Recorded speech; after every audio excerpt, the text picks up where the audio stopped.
Hello everyone, কেমন আছেন? আমি ভালো আছি। আজকে আপনাদের সঙ্গে শেয়ার করছি আজকের মেনু। এই হলো কড়াইশুঁটির কচুরি ভাজা চলছে। আমার 3 বোন এসছে 14 বছর পর। কলকাতায় 14 বছর আছি, 3 বোন একসঙ্গে এসছে। আমরা আজকে 4 বোন একসঙ্গে হয়েছি। এদিকে আলুর দম করেছি, এইসব ভাগ করেছি 3 বোনের। এদিকে না একটা নতুন রেসিপি শিখেছি, ফুলকপির পাতে।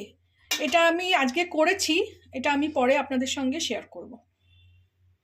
আর এদিকে করেছি, এটা আমার এক বোনের ফরমাইশ ছিল যে পিঠে পায়েস।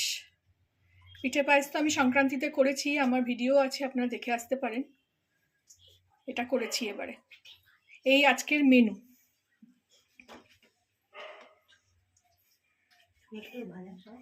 ভালো লাগলে আমার চ্যানেলটাকে একটা লাইক, শেয়ার অ্যান্ড সাবস্ক্রাইব করবেন। Thank you for watching.